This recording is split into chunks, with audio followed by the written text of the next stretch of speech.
Alright, hey guys. It's like 2 a.m., I guess. I can't sleep. So I figured, I don't know really. I keep going at this, because why not?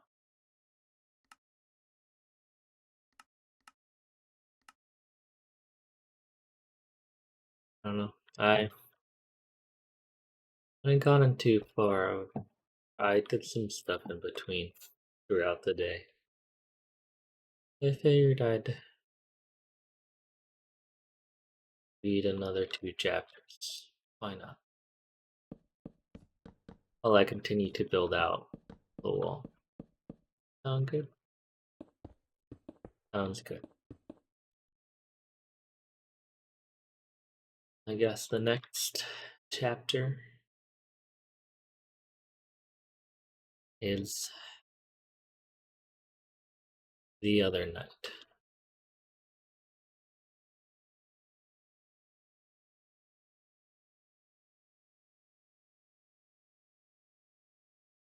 Bastion had been awake since before the second bell, though no one had asked him to be.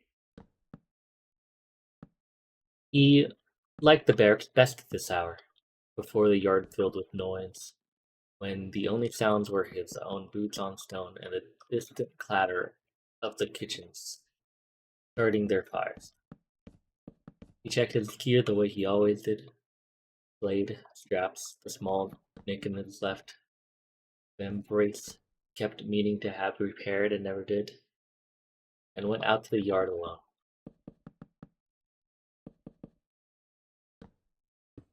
He was good at his work. He didn't say that to anyone, because saying it out loud always seemed to invite the same reply. Delivered kindly enough, but landing the same way every time. Of course you are, you learn from the best. As though his years of drilling in the cold, his own scars, his own decisions were only ever the shadow of somebody else's. He didn't hate Perseus for that. He wanted to be clear with himself about that much, at least, on mornings like this one. It wasn't hatred, it was something quieter and more persistent. Something that didn't have a good name, the way a splinter doesn't announce itself until your hand closes around something and you feel it again.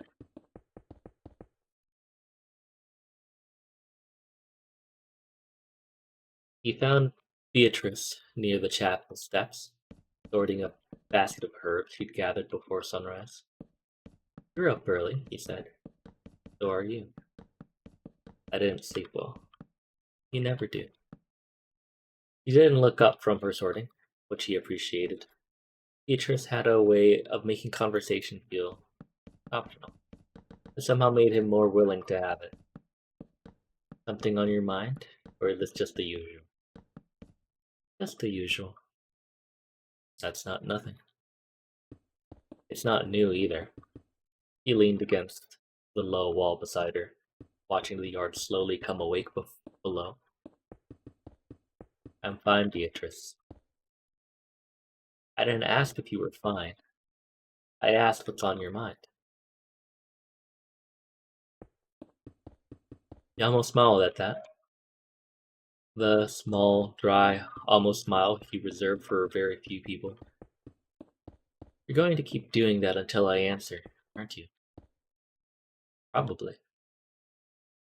"Nothing's on my mind," he said. And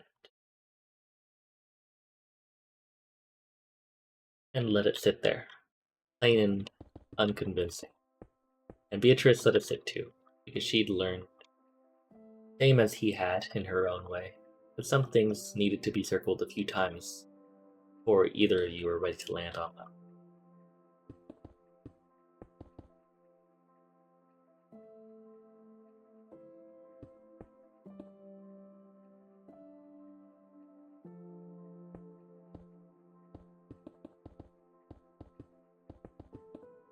He crossed paths with Perseus in the yard not long after, the two of them arriving from opposite ends at nearly the exact same moment. The way they often did without planning it. There had been a time, Sebastian thought, when that kind of thing used to feel like luck. Now it mostly just felt like habit. The way an old road still leads somewhere even after we stop caring where it goes. Morning, Perseus said. Morning. Sparring before the recruits get here? If you're offering to lose again. That's not what happened yesterday. Exactly what happened yesterday. It was easy, this kind of exchange. Easy in a way a well-worn groove is familiar. It's easy. Familiar enough not to require thought.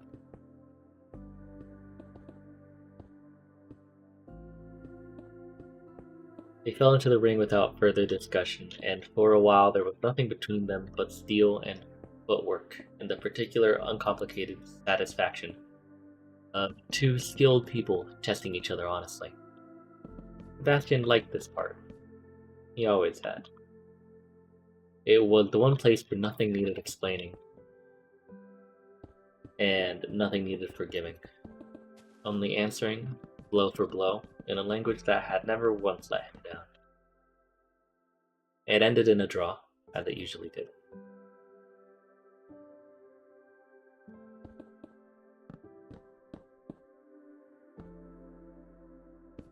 You're getting better, Perseus said, a little out of breath, and there was nothing but honest respect in it. I was always this good. Sure. I was. Perseus laughed, easy and unguarded, and for a moment Sebastian almost let himself laugh too. Almost. There was something underneath it that stopped him. Anger, not quiet, but a kind of tiredness that had come to do with the sparring and everything to do with how easily Perseus' laugh came. How little it seemed to cost him.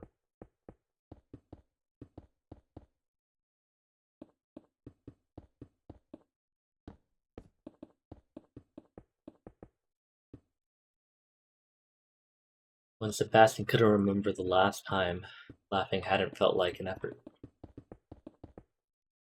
He didn't say any of that. There wasn't a version of saying it that wouldn't sound smaller than it actually was.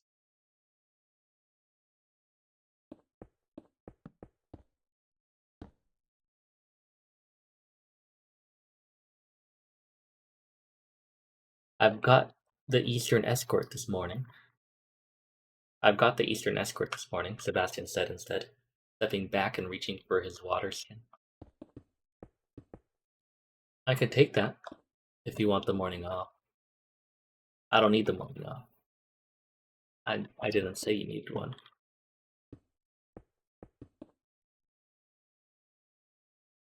I've got it, Sebastian said, and more clipped than he meant to, and saw something flicker across Perseus's face. Not hurt, not exactly, but the particular careful stillness of a man recalibrating, trying to work out where the edge in Sebastian's voice had come from, and not quite finding it. All right, Perseus said, and let it go, the way he always did. He did everything else seemed to come to him. Sebastian gathered his gear without saying anything else, aware in some low and unexamined part of himself that he'd been sharper than the moment called for, and unwilling this morning to spend the effort figuring out why.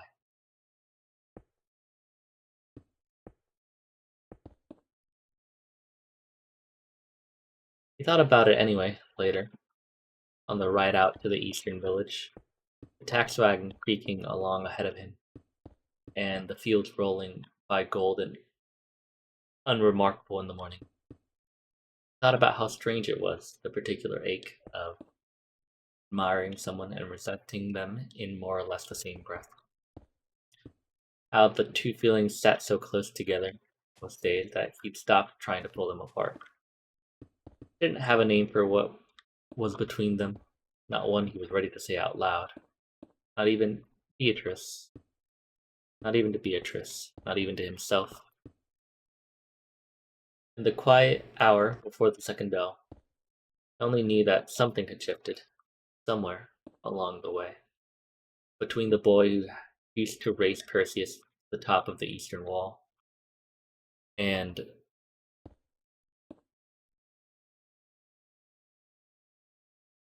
the man riding escort duty alone this morning, while Perseus sat comfortably at the king's side.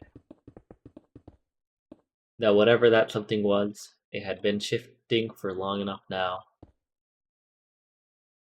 that Sebastian wasn't sure either of them would recognize the moment it started, even if they went looking for it.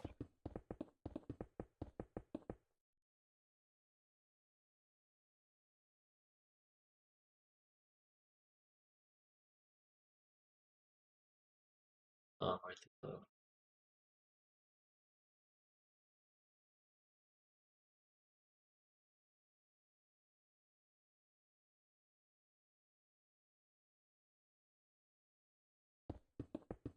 The man who rode through the eastern gate, just past Midway, was not, by any measure, in a state fit for court.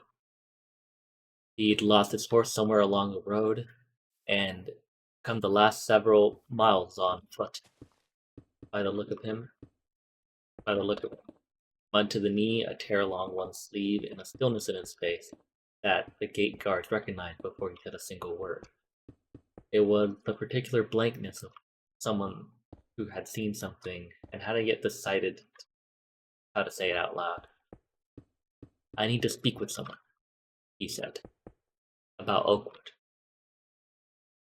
He gave his name as Tam, a hunter out of one of the small villages along the forest's southern edge, and it took the better part of an hour to get him fed, seated, and calm enough to be understood.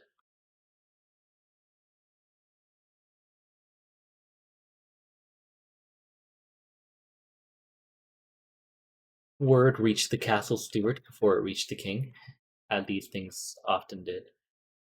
And by the time Baldwin was told, the story had already passed through three mouths and lost none of its unease in the region.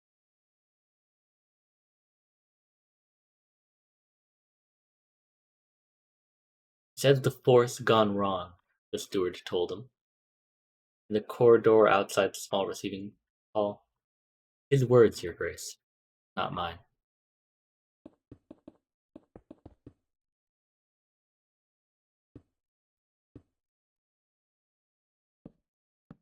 "Wrong how?" "He wouldn't say more until he'd said it to you directly." Baldwin didn't like that answer, and said so with his silence rather than his words, the way he tended to when a thing worried him more than he wanted anyone else to see.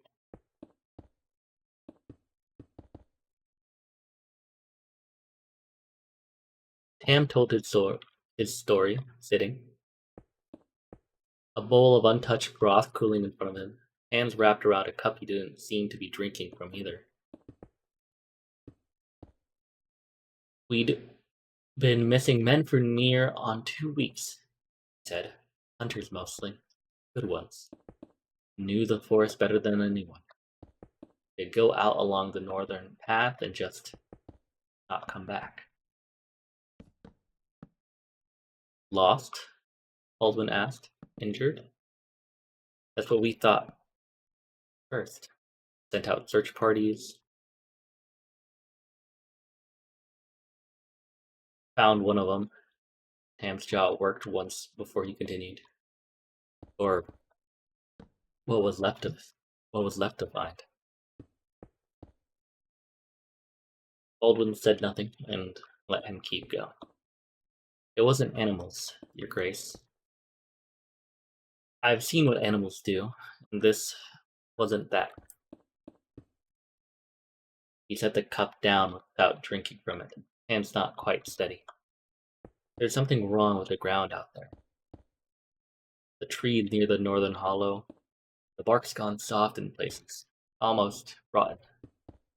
But it's not rot, not the kind I know. It's got a color to it, green, but not a green that belongs on a living thing. You saw this yourself? I saw it myself. Wouldn't have come all this way half starved if I hadn't. Sam looked up, and there was something in his face that hadn't been there when he started speaking. Not just fear, though there was plenty of that, but a kind of bewildered offense. The look of a man whose whole understanding of a place he'd known his entire life had been quietly rearranged without his permission. I grew up in that forest, Your Grace. I know what belongs there and what doesn't. This doesn't. Has anyone spoken with the druid? Baldwin asked. Stephanie, near the western border? Nobody's seen her in some time. Not since before this started. That anyone in my village can say. Ham hesitated.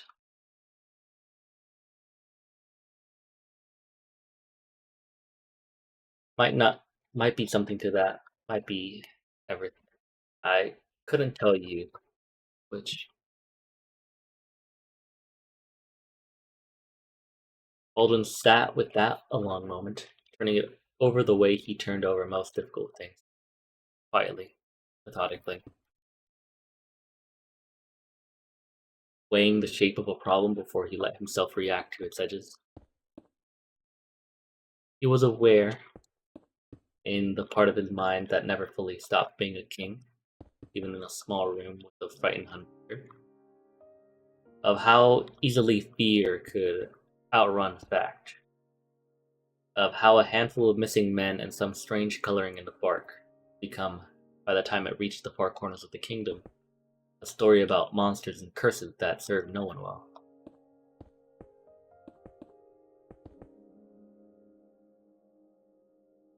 And he was aware, in the other part of his mind, that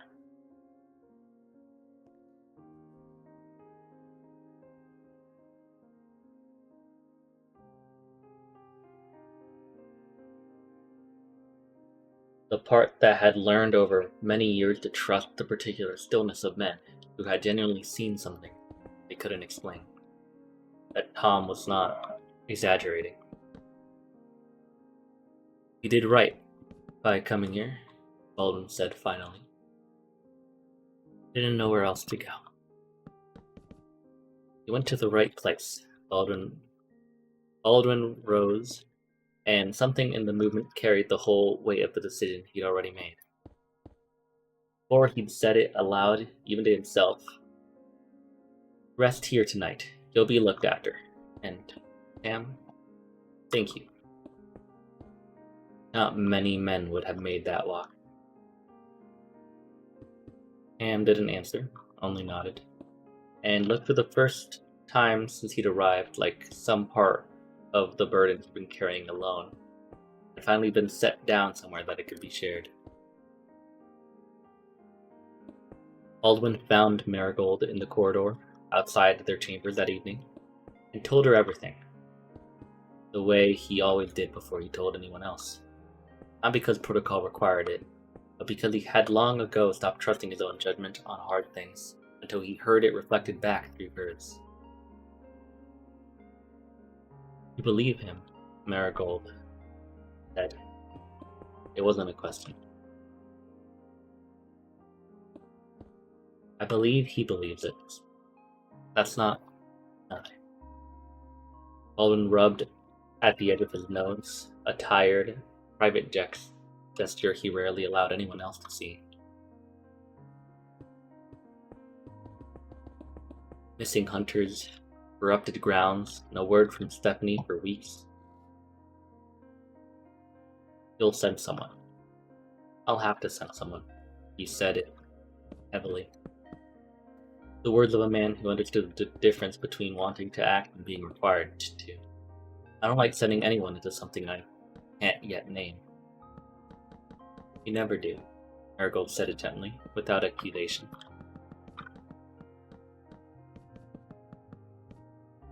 That's not a flaw, Baldwin. It's the reason people trust you with their sons. He looked at her for a long moment, grateful in the quiet, wordless way he tended to be grateful for her. The way she could take a thing he was afraid of and hand it back to him. Reframed, not smaller, but easier to hold. I'll call the council in the morning, he said. And Adeline? Adeline, Baldwin said, with a particular wariness of a father who already knew exactly how that conversation would go, is going to want to come. Adeline, Marigold agreed, is going to insist. Neither of them said anything further on that, because both of them already knew, in the way that long marriages know things without needing to speak to them, exactly how much of that conversation was still ahead, and exactly how little either of them would be able to do about the outcome once their daughter had made up her mind.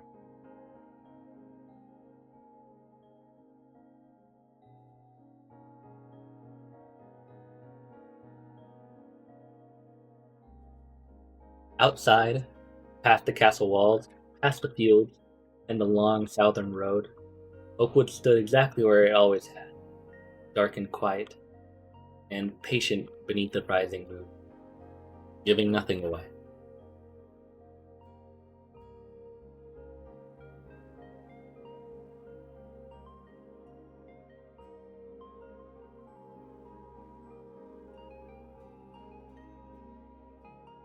Rolling walls takes forever.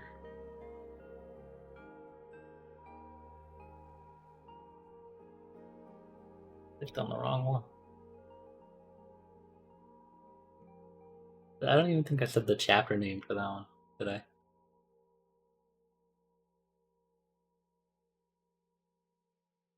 Chapter 4 was Reports from Oakwood. No. Chapter 5. The Council Chamber.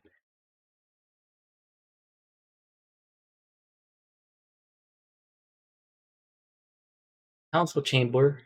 The Council Chamber was not a large room by castle standard, and Baldwin had always preferred it that way. A smaller table meant fewer voices competing to be heard over one another. And on a morning like this one, with a hunter's account of rotted trees and missing men still fresh on everyone's mind, he wanted clarity more than he wanted ceremony.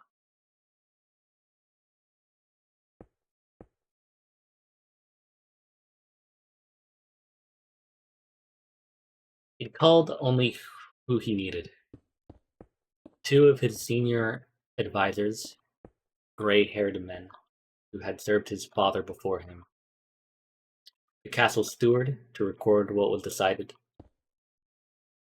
and standing near the window with his arms loosely crossed, Perseus, because whatever was decided that morning, Baldwin already knew whose hands it would ultimately fall into.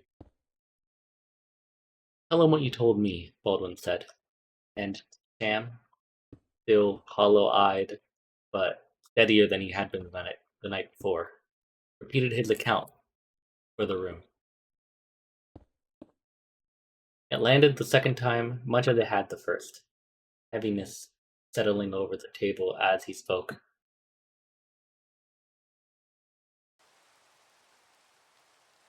A pause. What was it? I'm gonna restart that paragraph. It landed the second time much as it had the first.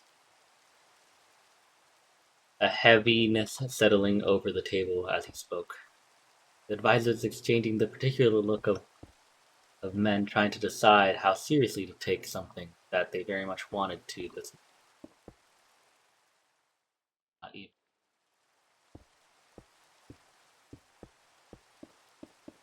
have to realize that I'm still building things.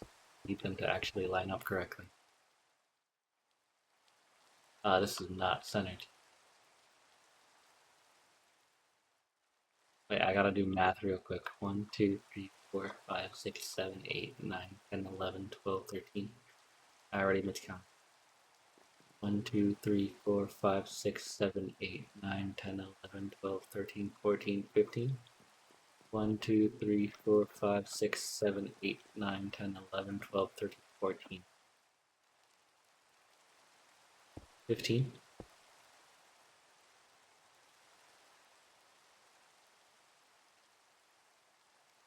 Oh, this is gonna bug me.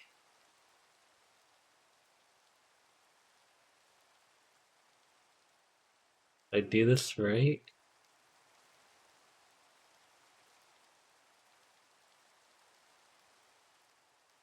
The middle is a 2-block gap. How many blocks are there in between these buildings? 1, 2, 3, 4, 5, 6, 7, 8. 1, 2, 3, 4, 5, 6, 7. Okay, I'm breaking this all down. I did the counting. I know what I'm doing. That's in mind.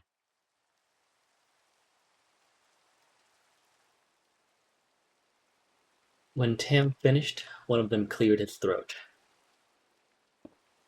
Corrupted ground, the advisor said carefully.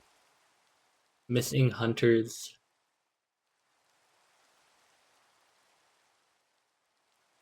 Forgive me, Your Grace, but Oakwood has always had its share of strange tales. And now I actually have to write stuff down while I'm doing this. So this is, oh, I didn't even grab the top.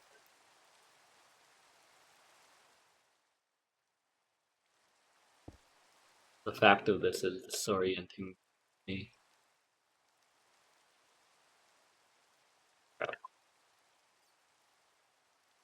There we go. And then I still need to move you one back, right? 2, 3, 4, 5, 6, 7. I'm gonna go with 8. So that means I grab this, move it one back. Now we're even again.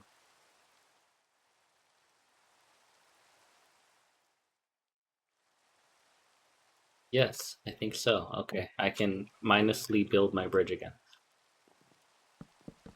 That was a very large distraction on my part. I can't believe I did not count that correctly. I messed that up. I went too far.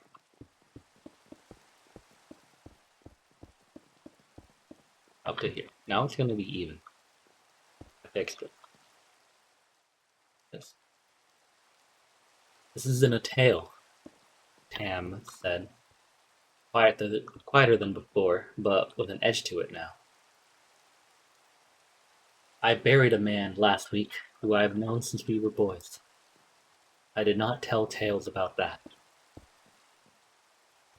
No one doubts your grief, the advisor said, not unkindly.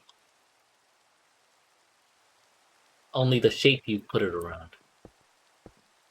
Alden raised a hand before the exchange could sharpen further. We are not here to argue whether something is wrong. Hunters do not simply stop returning. Whatever the cause, it warrants a proper look. Not rumors passed hand to hand until it's unrecognizable. He looked at Perseus. Which is why I want a small party sent south, quickly and quietly before the story outruns the facts. I'll go, Perseus said, without hesitation, which surprised no one in the room. I assumed as much. Alden's mouth twitched. The closest he came most days to a smile. You'll need more than yourself. Sebastian, Perseus said, if he's willing. He'll be willing, Alden said. Whether he said so pleasantly is another matter.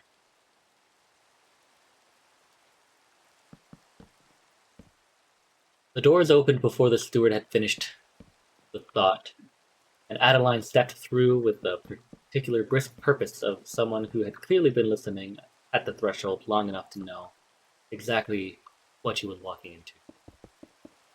"You're sending an expedition to Oakwood," she said, "and no one thought to tell me?" "We were going to tell you," Baldwin said. "When?" "Eventually." "Father." Baldwin sighed. The sigh of a man who had rehearsed this exact conversation the night before, and lost it anyway because before it had even properly begun. "Adeline, this isn't a walk to visit Stephanie. Men are missing. Something in that forest is wrong. And we don't know what." "Which is exactly why I should go." He said it evenly, without theatrics, which somehow made it harder to argue with than if she had raised her voice. "I know that forest better than half the guard you send instead. I know Stephanie. If something's happened to her, I may be the reason anyone speaks to her at all when we find her." "If we find her," one of the advisors said quietly, and Adeline's gaze cut to them sharply enough that he didn't finish whatever else he was about to add. "He's not wrong," Perseus said. It was the first time he'd spoken since he entered, and every head in the room turned towards him at once. Baldwin's with something like resignation. Adeline's with open surprise. "Stephanie doesn't trust easily. If we go in as soldiers asking questions, we'll get soldiers' answers. If Adeline is there, you're supposed to be on my side," Baldwin said, though there was no real heat in it. "I am on your side," Perseus said. "That's why I said it." Baldwin looked between the two of them for a long moment. His daughter, the steady, unyielding patience, and the knight standing near the window who had never once in all the years Baldwin did anything but honest, even when honesty cost him. It was, Baldwin thought, not the first time a particular kind of trap, being surrounded by good people who agreed with each other against you. "You'll stay close to Perseus," Baldwin said, finally, to Adeline. And to Sebastian. "The moment either of them tells you to fall back, you fall back. No, I make no promises about the arguments." "Adeline." "Fine." He allowed the smallest concession of a smile. "I'll try."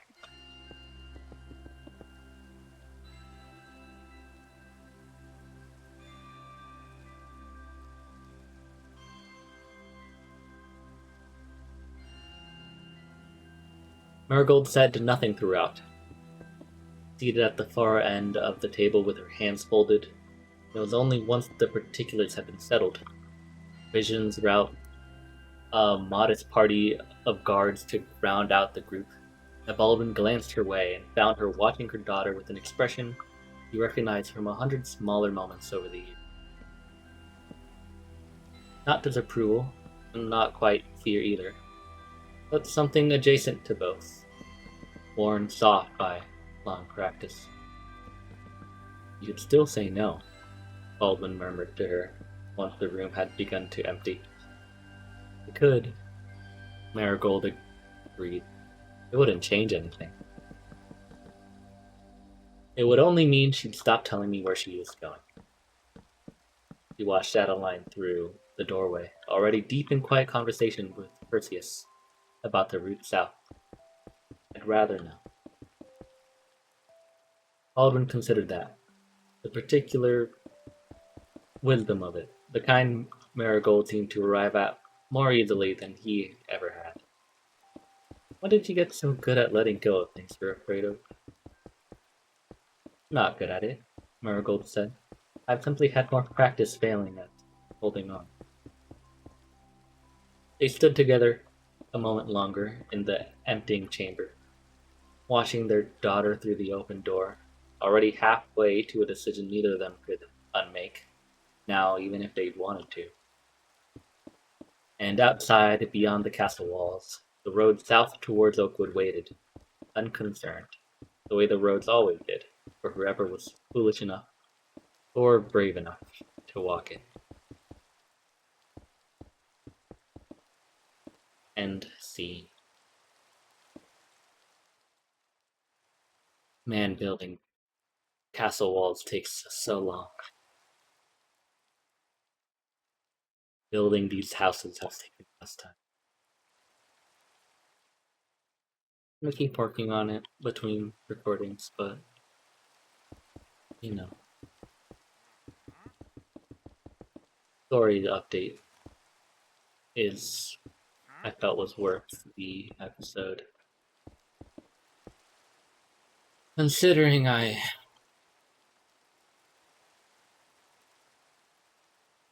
don't feel too good about anything in them.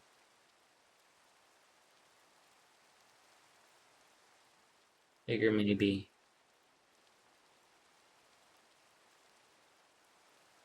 reading the story and continuing to build the castle might help in some way. At the very least, it's distracting.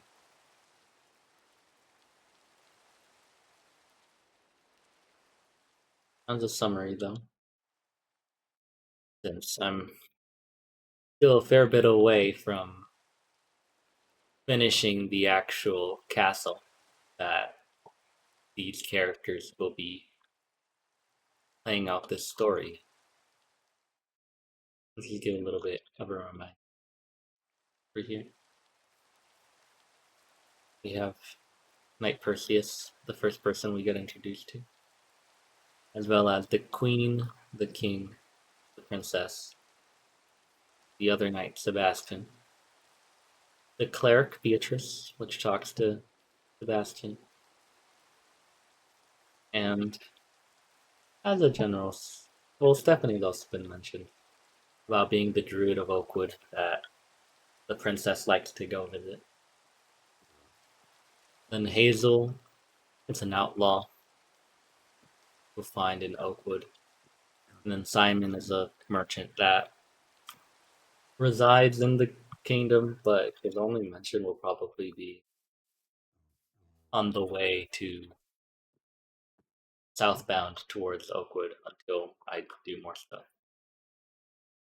I do wonder, technically, southward is this direction. So it is potentially possible for me to move the actual rest of Oakwood over here in order to have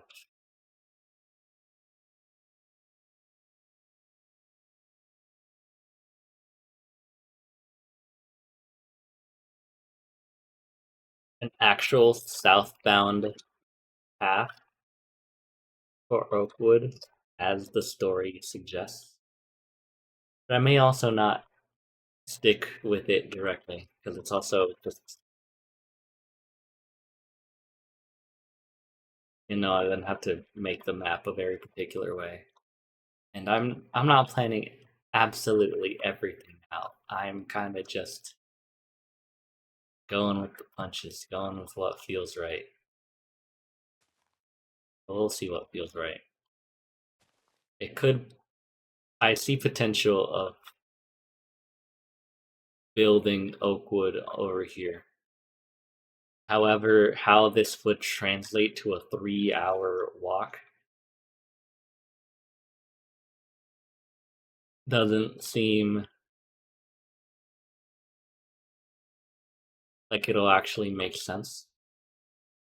But who cares? Who cares? It doesn't have to make sense. It's Minecraft. Maybe they just take a lot of stops. Technically, I already know that the story is inconsistent because it says it's a 3-hour walk, But I'm also saying that goddamn the princess walked out here as an 11-year-old, made her way to Stephanie's cabin, and then the actual heart of Oakwood is much further away. But I'm not gonna make a massive oak forest. Like it'll be big enough. I could have it. I could have it be here. There is literally already an oak. Wood. There's already an oak forest there. So if the potential idea is they'll leave the castle through some major opening, it'll either be here or here, or here. I don't know. I need to actually make an exit, huh? This I don't know if it makes sense to be an exit here, back of the castle. There's obviously a residential area here, so I should have an opening. Yeah, maybe I move where this is actually, and make this an entrance, so that the route to Oakwood ends up being this path along here, having to cross the river, but there'll probably just be a bridge. I don't know. And then you enter Oakwood here, which will contain the actual Oakwood city, but Stephanie's cabin will likely just be like placed along the river's edge before getting into the deep forest. Sounds fair to me. Obviously, this is going to take a lot more work. That's it for today. Well, at the very least, I'll see if I don't know if I'll manage to sleep, but if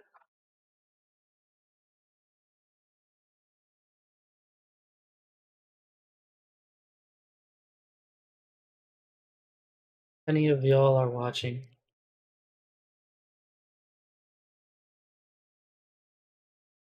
give me a shot.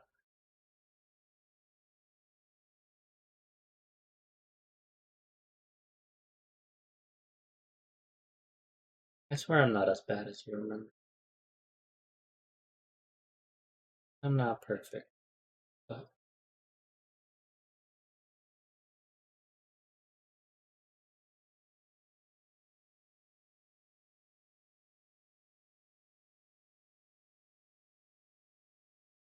I've been trying to be.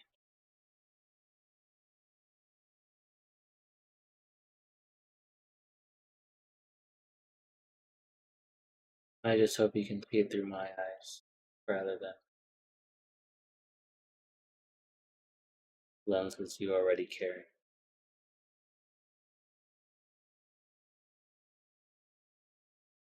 I mean, it can't easily be changed. Okay. It is because I doubt anybody normal is going to get through this entire episode and listen to this part here. I'm ending.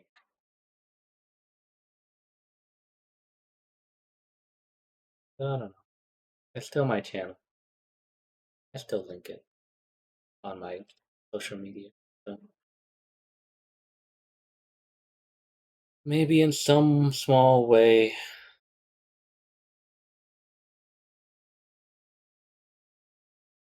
there's some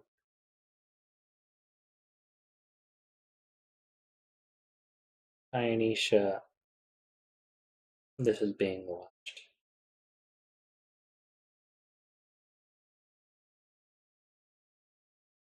That's all I had to say. Goodbye, guys.